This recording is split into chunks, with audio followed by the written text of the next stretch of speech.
Hello and welcome to Everyday Tarot, your daily dive into the divine wisdom of the tarot. I'm your host, Camille A. Saunders, healer, intuitive tarot reader, and professional witch, and today I'm talking about the Desert Illuminations Tarot deck by Lindsey D. Williams.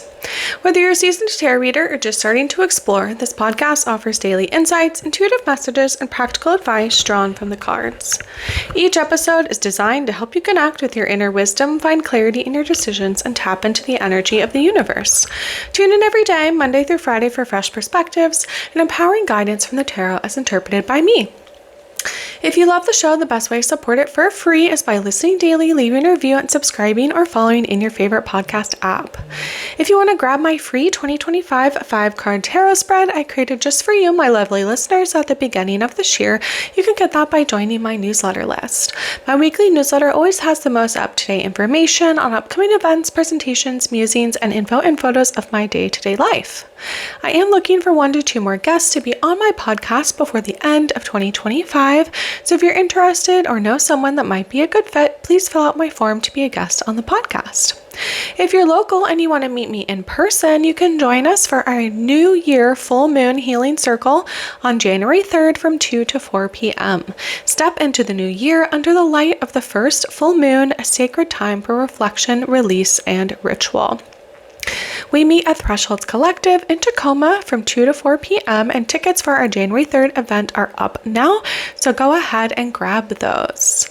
You can find the links for any of these offers in the show notes or on my website, CamilleASaunders.com/everydaytarot, in addition to the images of the cards I pull for each episode. All right, welcome to season 19, where I'm talking all about different tarot decks and how to use them.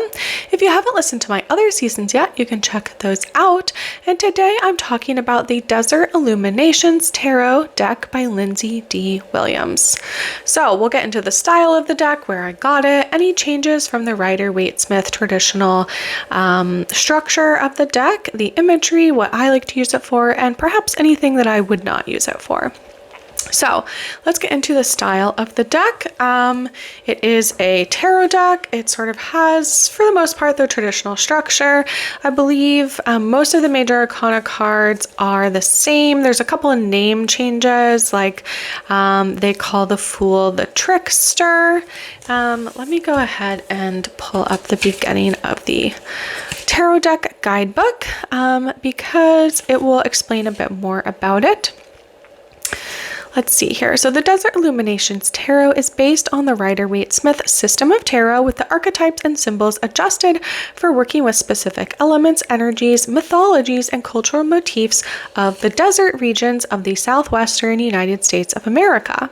So there is a codex, so that's what they call the tarot deck guidebook, as a guide created to help beginners or seasoned tarot readers decipher how to use this particular deck, how to do readings, and what each card means.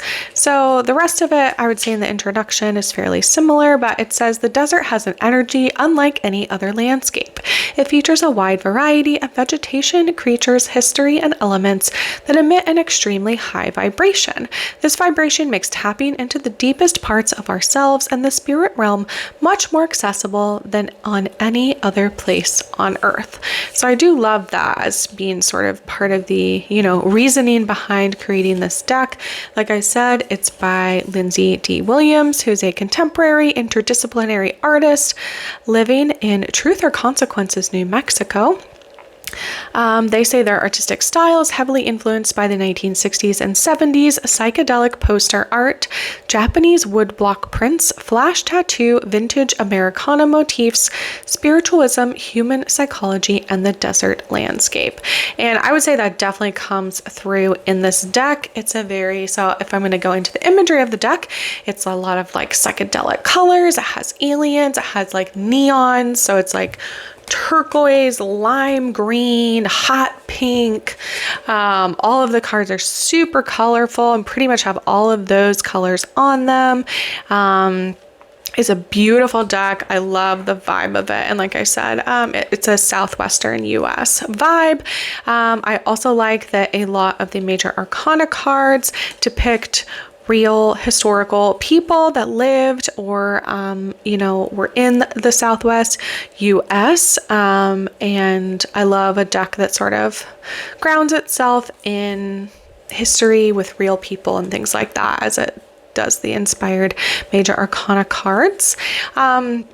So I got this deck at Crescent Moon Gifts, which is a sort of like witchy shop in University Place in Washington. I'm pretty sure I went one time after my tarot card social meetups that I run on meetup.com, as I was looking for a new deck. So I went there looking for a new deck. They have a bunch of tarot and oracle decks and a lot of other things. It's actually quite a large store. They have a ton of crystals, like a lot. They have a tea area. They have kind of like, I would say, every sect of magical type in there and section. I love that they have an altar to Hecate there, who's a favorite of mine. And they also have a lot of like classroom space. So I think it was in October 2024, I led a craft and the Craft Tarot event where we watched The Craft, the movie from the 90s, and then we also crafted our own tarot cards. So I combined some of my favorite things and for sort of like Halloween season that year, and I actually held that in a big room they have in the basement of that location. That where we could use a projector, and we all had our own like craft tables, which was super fun. And we just did a very introverted activity, which was like sit in a room, watch the movie that we'd all seen before, and do some tarot card crafting. So I love that. So any changes with this deck from the Rider-Waite Smith style? So the artist talked a little bit about it, but basically so a couple of the major arcana card names are changed, but I would say it's pretty much the same like spirit of it. Along with, the iteration of using the traditional symbols from the Rider-Waite Smith deck and translating them into sort of like a Southwest US inspired aspect of it. But they do change all the suit names. So for pentacles, we have cactus. For wands, they changed to chilies, which I remember because it's like hot. The wands are fire energy, so it's like hot and spicy. And so those are chilies, and it's like literally like the ristra, which is the like when you have a bunch of chili peppers and you like string them together and dry them inside, and then you can use them that way over winter. The swords change to daggers, so that one's pretty similar. And then the cups change to mystic jugs, and they're supposed to be like mystic whiskey jugs. So again, a very, I guess, Southwest US sort of aspect there. And when you see the sort of cups cards, if they're ever pouring liquid out, if the jugs, they are, the mystic whiskey is like rainbow colored. I'm trying to see if I can find one of the cards. So yeah, and then a lot of aliens going on, which is also sort of like a cultural context of the Southwest USA, where Area 51 may or may not be, and just sort of the vibe of that area. I talked about the imagery already. So yeah, what do I like to use it for? For me, it is one of my, hilariously, it might not look traditional, but it's one of my more traditional, like Rider-Waite Smith structured decks. Like it's this one, the Sacerdote Tarot,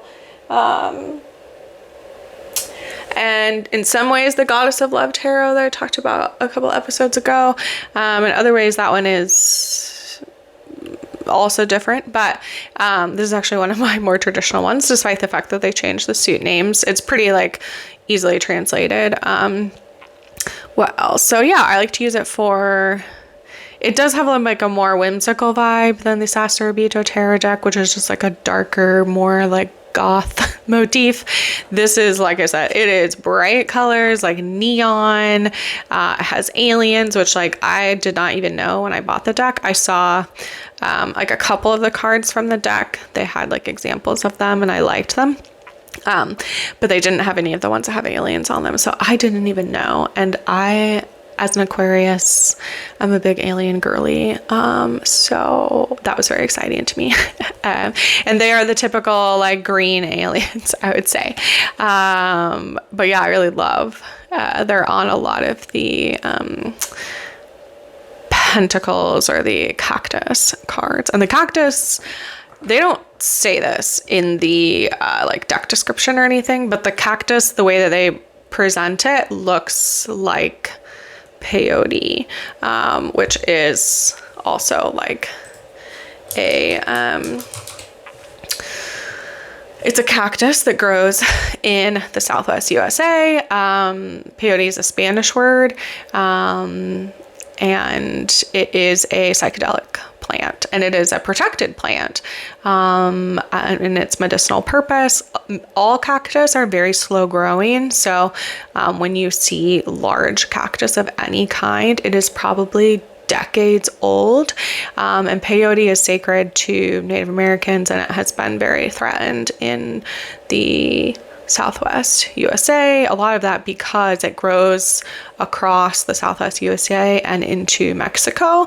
And of course, plants don't care about our arbitrary borders. And so a lot of peyote and other cactus and unique plants in that area get damaged because of the border that's created and any other things around the border, like border patrols or fence, like all of that stuff actually damages a lot of these plants, unfortunately. So again, they don't say that in this deck, but that's what it looks like to me. If you look up a picture of peyote, which is a spineless cactus, it kind of looks like a little circle with a like pink flower in the middle if it does flower. That is what, in my opinion, they are depicting with cactus, because they don't show the sort of like traditional, like if you watched Wile E. Coyote and Roadrunner, the saguaro cactus, which is also in the Southwest, but is the like big one that kind of looks like it has arms. And like, again, if you see any sort of like traditional depictions of the Southwest, you think of that cactus. So they do have some of those, but the way that they depict the pentacles are like peyote cactus. And yeah, peyote is a hallucinogenic mescaline, and it has been used as sacred ceremonial medicine for centuries, probably longer actually. But yeah, so I think that's super interesting. So yeah, again, what do I like to use this deck for? You can use it for traditional tarot readings. It's super colorful, so if someone doesn't necessarily like the dark vibes of maybe the other decks I had, this is like a fun one. I find it a little bit more like lighthearted. I'm trying to think. The tarot deck guidebook goes through various things. It has some spreads in there. They talk about a 1-card spread, a 3-card spread, and they actually give examples, which is very cool. So if you're new to tarot, you can check those out. And then there are spreads at the back of the book, and they have one that's a cactus tarot spread that's sort of like a Celtic cross in that it has 10 cards and it creates an image. But yeah, that's like a cool tarot spread that they have in there, specifically for this deck. So I guess anything I wouldn't use it for, I guess if someone like was not into whimsy and aliens, if they wanted a more serious reading, or just perhaps if I was doing something that didn't sort of like necessarily match with like the culture of this deck, because it is very like Southwest USA, I would say like Spanish and Native culture, like in how it represents some of the peoples in the deck. I was going to try to find a example of one of the major arcana cards that talks about a real, a historical person. Oh yeah, so Justice card, so number 11, is based on the legendary stagecoach Mary. She was the first Black woman to carry mail throughout the Wild West. No male thieves could stand a chance against her sharp shooting skills. She represents justice, fairness, and truth. So that's kind of an example there of a real person that sort of is aligned with the major arcana card. So yeah, I guess there's not really a lot I wouldn't use it for. Again, it just kind of depends on like the style of what the person is asking about. I guess if they really wanted to be aligned with the sort of like traditional suits, like maybe I wouldn't use it. But yeah, I feel like it's pretty versatile. And like I said, it's actually one of my more like traditional decks in structure. So yeah, I'm going to go ahead and pull a card for what message this deck has for us today. And I pulled the 8 of Cups or Jugs in reverse. So it does have, let's see here. I think it doesn't really have reversals in it. So we're going to have to use our best judgment to interpret. So upright, the 8 of Jugs is about a horse-drawn carriage. No, that's not correct. This is the 9 of Jugs or 9 of Cups. So we sort of see a bunch of them lined up and a person in front of us. It says the handsome cowboy is hanging out, feeling completely content, proud, and fulfilled. He's surrounded by luxurious velvet curtains, a prismatic foyer, and copious amount of mystic whiskey jugs. The 9 of Jugs is telling you to enjoy your life and appreciate all that you have in the present moment. You've earned it. You can finally spoil yourself. You're feeling fulfilled, and you're surrounded by abundance. It says, now is a great time to buy a lotto ticket. If you aren't feeling too great, remember to look around you and appreciate even the small things that you have. The fact that you're alive is a gift in itself. Be present and grateful for every moment because it can vanish at any time. So there's definitely a message, I would say, of like gratitude here, of perhaps there are things that you have accomplished that you're not celebrating. And so make sure to do that, right? If we're thinking about this card in reverse, and right, like 9, like you're almost there, right? 10 would be like the completion of the journey. So 9 is the point where we can see the finish line, right? And I definitely feel like there's things that coming to my head about where I'm seeing the finish line here. So yeah, I guess we'll keep it short and sweet for today, but links for the tarot decks I talk about will always be in the show notes and on my website if you want to look at them or purchase them. And thanks for joining me today on Everyday Tarot. Just as a reminder, the podcast comes out daily, Monday through Friday for all of 2025. You can email me, me@CamilleASaunders.com with your thoughts, questions, and more. All right, see you soon. Bye-bye.